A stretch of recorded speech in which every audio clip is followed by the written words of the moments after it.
നമസ്കാരം. ജ്യോതിഷത്തിൻ്റെ മറ്റധ്യായത്തിലേക്ക് സ്വാഗതം. 2026 പുതുവർഷത്തിൽ ശനി ദോഷങ്ങളിൽ നിന്ന് മോചനം ലഭിക്കുന്ന ഭാഗ്യ നക്ഷത്രങ്ങളെ കുറിച്ചാണ്.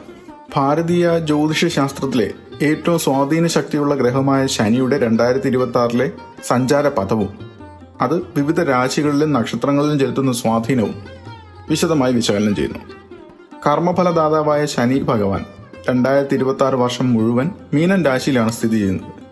മീനൻ രാശി വ്യാഴത്തിന്റെ അധീനതയിലുള്ള ജലരാശി ആയതിനാൽ ശനിയുടെ ഈ സംക്രമണം അച്ചടക്കവും ആത്മീയതയും ഒത്തുചേർന്നൊരു സവിശേഷ കാലഘട്ടത്തെയാണ് പ്രതിനിധീകരിക്കുന്നത്. പ്രത്യേകിച്ചും മകരം, കർക്കിടകം, ഇടവം, വൃശ്ചികം എന്നീ 4 രാശികളിലായി വരുന്ന 12 നക്ഷത്രക്കാർക്ക് 2026 വർഷം ഏഴര ശനി, അഷ്ടമശനി, കണ്ടകശനി തുടങ്ങിയ ദോഷങ്ങളിൽ നിന്ന് വലിയ ആശ്വാസവും ഭാഗ്യ അനുഭവങ്ങളും നൽകുന്ന വർഷമാണ്. 2026 വർഷം മുഴുവൻ ശനി മീനൻ രാശിയിൽ തുടരുമെങ്കിലും അതിന്റെ ചലനങ്ങളിൽ പല വിധത്തിലുള്ള വ്യതിയാനങ്ങൾ സംഭവിക്കുന്നുണ്ട്. ഈ മാറ്റങ്ങൾ ഓരോ രാശിയിലും വ്യത്യസ്തമായ ഫലങ്ങളാണ് ഉണ്ടാകുന്നത്. ശനിയുടെ അസ്തമനം, ഉദയം, വക്രഗതി എന്നിവയെക്കുറിച്ചുള്ള പ്രധാന വിവരങ്ങളാണ് ഇനി. 2026 ശനി പ്രധാനമായും ഉത്രട്ടാതി, രേവതി എന്നീ നക്ഷത്രങ്ങളിലൂടെയാണ് സഞ്ചരിക്കുന്നത്. ജനുവരി 20 ശനി ഉത്രട്ടാതി നക്ഷത്രത്തിൽ പ്രവേശിക്കുകയും മെയ് 17 രേവതി നക്ഷത്രത്തിലേക്ക് മാറുകയും ചെയ്യുന്നു. ഒക്ടോബർ 9 വീണ്ടും ഉത്രട്ടാതിയിലേക്ക് മടങ്ങിയെത്തുന്നു.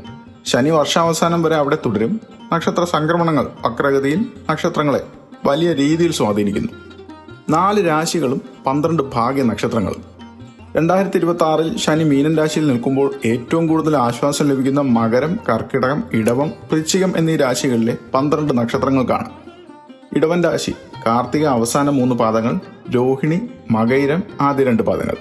കർക്കിടകൻ രാശി പുണർദം അവസാന പാദം, പൂയം, ആയില്യം. വൃശ്ചികൻ രാശി വിശാഖം അവസാന പാദം, ആനിഴം, തൃക്കേട്ട എന്നീ നക്ഷത്രങ്ങൾ. മകരൻ രാശി ഉത്രാടം അവസാന 3 പാദങ്ങൾ, തിരുവോണം, അവിട്ടം ആദ്യ 2 പാദങ്ങൾ. ഈ രാശിക്കാരെ സംബന്ധിച്ചിടത്തോളം ശനി ദോഷങ്ങളിൽ നിന്നുള്ള മോചനം വലിയൊരു ഭാഗ്യകുതിപ്പിന് വഴിയൊരുക്കും. ശനിയുടെ 3ാം ദൃഷ്ടിയും 7ാം ദൃഷ്ടി, 10ാം ദൃഷ്ടി എന്നിവയുടെ സ്വാധീനം ഈ രാശികളിൽ വ്യക്തമായി അനുഭവപ്പെടും. ഇടവൻ രാശി 11ാം ഭാവത്തിലെ ശനിഫലം. ഇടവൻ രാശിക്കാർക്ക് ശനി യോഗകാരകനാണ്. ശനി 9, 10 ഭാവങ്ങളുടെ അധിപനായി നിൽക്കുമ്പോൾ ഭാഗ്യവും കർമ്മവും ശനിയുടെ നിയന്ത്രണത്തിലാകുന്നു. 2026 ശനി ഇടവൻ രാശിയുടെ 11ാം ഭാവമായ ലാഭസ്ഥാനത്താണ് സഞ്ചരിക്കുന്നത്. ജ്യോതിഷ നിയമപ്രകാരം 3, 6, 11 ഭാവങ്ങളിലെ ശനി സഞ്ചാരം അതീവ ശുഭകരമായി പറയുന്നു. കരിയറും സാമ്പത്തികവും നോക്കുമ്പോൾ ഇടവൻ രാശിക്കാർക്ക് 2026 കരിയറിൽ വലിയ ഉയർച്ചകൾ പ്രതീക്ഷിക്കാവുന്നതാണ്. പുതിയ ജോലി തേടുന്നവർക്ക് മികച്ച അവസരങ്ങൾ ലഭിക്കും. നിലവിലുള്ള ജോലിയിൽ സ്ഥാനക്കയറ്റവും ശമ്പള വർധനവും ഉണ്ടാകും. ബിസിനസ് ചെയ്യുന്നവർക്ക് ലാഭം ഇരട്ടിയാകുന്ന ധനരാജയോഗം ശനി നൽകുന്നുണ്ട്. പഴയ കടങ്ങൾ വീട്ടാനും ദീർഘകാല നിക്ഷേപങ്ങളിൽ നിന്ന് ആദായം നേടാനും ഈ കാലഘട്ടം സഹായിക്കും. ദാമ്പത്യവും ജീവിതവും സന്തോഷവും സമാധാനവും ഉണ്ടാകും. സുഹൃത്തുക്കളിൽ നിന്നും ബന്ധുക്കളിൽ നിന്നും പിന്തുണയും ലഭിക്കും. എന്നാൽ പ്രണയബന്ധങ്ങളിൽ ചില പരീക്ഷണങ്ങൾ നേരിടാൻ സാധ്യതയുള്ളതിനാൽ അമിത ആത്മവിശ്വാസം ഒഴിവാക്കേണ്ടതുണ്ട്. കാർത്തിക നക്ഷത്രക്കാർക്ക് സർക്കാർ സംബന്ധമായ കാര്യങ്ങളിൽ അനുകൂല തീരുമാനം, പിതാവിൽ നിന്ന് സഹായം ഇവയൊക്കെ പ്രത്യേക ഫലങ്ങളിൽ പറയുന്നു. രോഹിണി പുതിയ സംരംഭങ്ങൾ ആരംഭിക്കാൻ ഏറ്റവും മികച്ച സമയം, വാഹന ലാഭം എന്നിവയൊക്കെയാണ്. മകരക്കാർക്ക് കഠിനാധ്വാനത്തിന് അർഹമായ അംഗീകാരം, വിദേശ യാത്രയ്ക്ക് സാധ്യതയാണ് പ്രത്യേക ഫലമായി പറയുന്നത്. മകരൻ രാശി 7ര ശനിയുടെ അവസാനവും ആശ്വാസവും. മകരൻ രാശിക്കാർക്ക് 7.5 വർഷത്തെ ശനിദോഷത്തിന്റെ കാലഘട്ടം അവസാനിച്ചിരിക്കുകയാണ്. ശനി ഇപ്പോൾ രാശിയിൽ നിന്ന് 3ാം ഭാവത്തിലേക്ക് മാറിയിരിക്കുന്നു. 3ാം ഭാവം പരാക്രമ സ്ഥാനമായതിനാൽ വ്യക്തിപരമായ കഴിവുകൾ പ്രകടിപ്പിക്കാൻ മികച്ച അവസരം ലഭിക്കും. സാമ്പത്തിക നേട്ടങ്ങൾ 7.5 ശനിയുടെ കഷ്ടതകൾ മാറി സാമ്പത്തിക സ്ഥിതി മെച്ചപ്പെടുത്തും. അപ്രതീക്ഷിതമായി പണം കൈവരാൻ സാധ്യത പറയുന്നു. പുതിയ ബിസിനസ് പ്രോജക്റ്റുകൾ ആരംഭിക്കാൻ ഈ സമയം അനുയോജ്യമാണ്. ഭൂമി, വാഹനം എന്നിവ വാങ്ങാനുള്ള യോഗവും കാണുന്നുണ്ട്. ആരോഗ്യകാര്യങ്ങളിൽ വലിയ പുരോഗതി ഉണ്ടാകും. നേരത്തെ ഉണ്ടായിരുന്ന ദഹന പ്രശ്നങ്ങളോ മറ്റോ മാറും. ജൂൺ മുതൽ ഒക്ടോബർ വരെയുള്ള കാലയളവ് വ്യാഴത്തിന്റെ ശുഭദൃഷ്ടിയാൽ കൂടുതൽ മെച്ചപ്പെട്ടതായി മാറും. പ്രത്യേക ഫലങ്ങളായി പറയുന്നത് ഉത്രാട നക്ഷത്രക്കാർക്ക് കുടുംബസ്വത്ത് ലഭിക്കാൻ സാധ്യതയുണ്ട്. ആത്മീയ കാര്യങ്ങളിൽ താല്പര്യവും വർദ്ധിക്കും. തിരുവോണക്കാർക്ക് ഉന്നത പഠനത്തിൽ മികച്ച വിജയവും പ്രതീക്ഷിക്കാം. പുതിയ ജോലി, ഉത്തരവാദിത്തങ്ങൾ എന്നിവ ഏറ്റെടുക്കേണ്ടതായി വരും. അവിട്ട നക്ഷത്രക്കാർക്ക് സഹോദരങ്ങളിൽ നിന്ന് സഹായവും സാമ്പത്തിക നിക്ഷേപങ്ങളിൽ നിന്ന് ലാഭവും പ്രതീക്ഷിക്കാവുന്നതാണ്. കർക്കിടകൻ രാശി അഷ്ടമശനി മോചനവും ഭാഗ്യവും. കർക്കിടകൻ രാശിക്കാർക്ക് കഴിഞ്ഞ കുറേ കാലമായി അഷ്ടമശനിയുടെ ക്ലേശങ്ങൾ അവസാനിച്ചു. ഇനിയിപ്പോൾ 9ാം ഭാവമായ ഭാഗ്യസ്ഥാനത്താണ് ശനി നിൽക്കുന്നത്. 9ാം ഭാവത്തിലെ ശനി തടസ്സങ്ങളെ പതുക്കെ നീക്കി ഭാഗ്യം കൊണ്ടുവരും. ഭാഗ്യവും പ്രൊഫഷനും. തൊഴിൽ രംഗത്ത് വലിയ തടസ്സങ്ങൾ നേരിട്ടിരുന്നവർക്ക് ആശ്വാസം ലഭിക്കും. പുതിയ ജോലിക്കായുള്ള ശ്രമങ്ങൾ വിജയിക്കും. വിദേശ യാത്രയ്ക്ക് വലിയ സാധ്യതയുണ്ട്. ഭാഗ്യം കൊണ്ട് മാത്രം നടക്കേണ്ട കാര്യങ്ങൾ പോലും ഇക്കാലത്ത് നടക്കാം. കുടുംബപരമായി മുതിർന്നവരുമായുള്ള ബന്ധം മെച്ചപ്പെടും. വീട്ടിൽ ഐശ്വര്യവും സമാധാനവും തിരികെ വരും. ജൂൺ മാസത്തിന് ശേഷം വ്യാഴം ജന്മരാശിയിലേക്ക് വരുന്നതിനാൽ ആത്മവിശ്വാസം വർദ്ധിക്കും. പ്രത്യേക ഫലങ്ങളിൽ പറയുന്നത് പുണർദം നക്ഷത്രക്കാർക്ക് കരിയറിൽ പുതിയ പദവികൾ, ദീർഘദൂര യാത്രകളിൽ നിന്നുള്ള ലാഭം എന്നിവയാണ്. പൂയം പിതൃസ്വത്ത് ലഭിക്കാൻ സാധ്യതയുണ്ടെന്ന് പറയുന്നു. ആരോഗ്യത്തിൽ പുരോഗതിയും ഉണ്ടാകും. ആയില്യംകാർക്ക് വിവാഹ കാര്യങ്ങളിൽ തീരുമാനമെടുക്കേണ്ടി വരും. ബിസിനസ്സിൽ വലിയ വളർച്ചയ്ക്കും സാധ്യത പറയുന്നുണ്ട്. വൃശ്ചികൻ രാശി. കണ്ടകശനി മോചനവും പുരോഗതിയും. വൃശ്ചിക രാശിക്കാർക്ക് ശനി 5ാം ഭാവത്തിലാണ് സഞ്ചരിക്കുന്നത്. കണ്ടകശനി ദോഷം മാറിയ ഇവർക്ക് വലിയ മാനസിക ആശ്വാസം നൽകും. 5ാം ഭാവം ബുദ്ധിശക്തിയെയും സന്താനങ്ങളെയും സൂചിപ്പിക്കുന്നതിനാൽ ഈ മേഖലകളിൽ നേട്ടങ്ങളും ഉണ്ടാകും. ബുദ്ധിശക്തി ഉപയോഗിച്ച് ചെയ്യുന്ന എല്ലാ കാര്യങ്ങളിലും വിജയം ലഭിക്കും. നിക്ഷേപങ്ങളിൽ നിന്ന് ലാഭം കൊയ്യാനും സാധിക്കും. കല, സാഹിത്യം, ഗവേഷണം എന്നീ മേഖലകളിലുള്ളവർക്ക് വലിയ അംഗീകാരവും ലഭിക്കും. സാമ്പത്തിക ഞെരുക്കങ്ങളിൽ നിന്ന് ആശ്വാസം ലഭിക്കുന്ന സമയമാണ്. വരുമാനം വർദ്ധിക്കുന്നതിനൊപ്പം ചെലവുകൾ നിയന്ത്രിക്കാനും പഠിക്കേണ്ടതാണ്.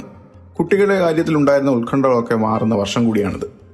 പ്രത്യേക ഫലങ്ങളിൽ പറയുന്നത് വിശാഖംകാർക്ക് പുതിയ വാഹനയോഗം, കരിയറിൽ മികച്ച മാറ്റങ്ങൾ, ധനസമ്പാദനം എന്നിവയൊക്കെയാണ്. അനിഴംകാർക്ക് വിദേശ ജോലിക്ക് ശ്രമിക്കുന്നവർക്ക് അനുകൂല സമയവും ശത്രുജയവും സംഭവിക്കും. തൃക്കേട്ടക്കാർക്ക് തീരുമാനങ്ങളിൽ വ്യക്തത കൈവരും. പുതിയ ബിസിനസ് ലാഭം കൈവന്നു ചേരും. മകരം രാശിക്കാർക്ക് 7.5 വർഷത്തെ കഠിനപരമായ പരീക്ഷണ കാലഘട്ടം അവസാനിച്ചിരിക്കുന്നു. ശനി ഇപ്പോൾ 3ാം ഭാവത്തിലേക്ക് മാറി. ഉത്രാടം, തിരുവോണം, അവിട്ടം നക്ഷത്രക്കാർക്കിത് ആശ്വാസത്തിന്റെ കാലമാണ്. പഴയ തടസ്സങ്ങളൊക്കെ മാറും. പുതിയ ജോലി, ഉത്തരവാദിത്തങ്ങൾ ലഭിക്കും. സാമ്പത്തികമായും വലിയൊരു കുതിച്ചുചാട്ടം ഇവർക്ക് ഈ വർഷം സംഭവിക്കുന്നതാണ്. ഇടവൻ രാശിക്കാർക്ക് ശനി ഒരു രാജയോഗ ഗ്രഹമാണ്. ഭാഗ്യകർമ്മ ഭാവങ്ങളുടെ അധിപനായ ശനി ഇപ്പോൾ 11ാം ഭാവമായ ലാഭസ്ഥാനത്താണ് സഞ്ചരിക്കുന്നത്. ഇതിലും വലിയൊരു ഭാഗ്യം വേറെയില്ല. കാർത്തിക, രോഹിണി, മകര നക്ഷത്രക്കാർക്ക് വരുമാനം ഇരട്ടിയാക്കാനും മുടങ്ങിക്കിടന്ന വലിയ പ്രോജക്റ്റുകൾ പൂർത്തിയാക്കാനും ഈ വർഷം വഴിയൊരുക്കും. പുണർദം, പൂയം, ആയില്യം നക്ഷത്രക്കാർക്ക് കഴിഞ്ഞ 2.5 വർഷമാണ് മാനസികമായും സാമ്പത്തികമായും വലിയ സമ്മർദ്ദമായിരുന്നപ്പോൾ ശനി ഭാഗ്യസ്ഥാനത്ത് വന്നിരിക്കുകയാണ്. ഇപ്പോൾ ഭാഗ്യം കൊണ്ട് മാത്രം നടക്കേണ്ട കാര്യങ്ങൾ ഇക്കാലത്ത് നടക്കും. വിദേശ യാത്രകൾക്ക് തയ്യാറെടുക്കുന്നവർക്ക് ഇത് സുവർണ അവസരം കൂടിയാണ്. വൃശ്ചികൻ രാശിക്കാർക്ക് കണ്ടകശനി ദോഷം മാറിയിരിക്കുന്നു. വിശാഖം, അനിഴം, തൃക്കേട്ട നക്ഷത്രക്കാർക്ക് ബുദ്ധിപരമായ വളർച്ചയുണ്ടാകും. സാമ്പത്തിക പ്രയാസങ്ങൾ നീങ്ങും. തീരുമാനങ്ങളിൽ വ്യക്തത കൈവരും. കുടുംബത്തിൽ സമാധാനവും സന്തോഷവും നിറയുന്ന സമയം കൂടിയാണ്. ശനിദേവൻ പ്രത്യക്ഷപ്പെട്ടാൽ സർവ്വഭാഗ്യങ്ങളും നൽകും. ശനിയാഴ്ചകളിൽ ശാസ്താവിനെയോ ഹനുമാനെയോ ഭജിക്കുന്നത് ഏറ്റവും ഉത്തമമാണ്. നീരാഞ്ജനം തെളിയിക്കുന്നതും എള്ളുകിഴി കെട്ടി എണ്ണയിൽ വിളക്ക് കത്തിക്കുന്നതും സാധാരണമായ ദോഷപരിഹാരമാണ്. കൂടാതെ സത്യസന്ധതയും വിനയവും പാലിക്കുക എന്നത് ശനിയെ പ്രീതിപ്പെടുത്താനുള്ള ഏറ്റവും വലിയ മാർഗങ്ങളിലൊന്നാണ്. ശനി നീതിയുടെ ഗ്രഹമാണ്. പാവപ്പെട്ടവർക്കും ഭിക്ഷാടകർക്കും ഭക്ഷണം നൽകുന്നത്, കറുത്ത വസ്ത്രമോ എന്നിവ ദാനം ചെയ്യുന്നത് ശനി ദോഷത്തിന്റെ കാഠിന്യം കുറയ്ക്കും. നീലാഞ്ജന സമാഭാസം എന്ന് തുടങ്ങുന്ന ശനി സ്തോത്രം ജപിക്കുന്നതും ഹനുമാൻ ചാലിസ ജപിക്കുന്നതും മനസ്സിന് ധൈര്യം നൽകും. മന്ത്രങ്ങൾ: ശനി മഹാമന്ത്രം ദിവസവും പ്രഭാതത്തിൽ 3 തവണയോ 108 തവണയോ ജപിക്കുന്നത് ഉത്തമമാണ്. ശനി ഗായത്രി മന്ത്രം, ഹനുമാൻ ചാലിസ. ശനിദോഷ നിവാരണത്തിന് ഹനുമാൻ ചാലിസ ജപിക്കുന്നത് ഏറ്റവും വേഗത്തിൽ ഫലം നൽകുന്ന മാർഗമാണ്. ഹനുമാനെ ഭജിക്കുന്നവരെ ശനി ഉപദ്രവിക്കില്ലെന്നാണ് വിശ്വാസം. ശനിയാഴ്ചകളിൽ ശാസ്താക്ഷേത്രങ്ങളിലോ നവഗ്രഹ ക്ഷേത്രങ്ങളിലോ നാളികേര മുറിയിൽ വെച്ച എള്ളുവിളക്ക് കിഴി കത്തിക്കുന്നത് നന്നായിരിക്കും. ശനിഗ്രഹത്തിലോ അയ്യപ്പ വിഗ്രഹത്തിലോ എള്ളെണ്ണ കൊണ്ട് അഭിഷേകം നടത്തുക. ശനിയാഴ്ചകളിൽ അയ്യപ്പന് എള്ളു പായസം വഴിപാടായി സമർപ്പിക്കുക.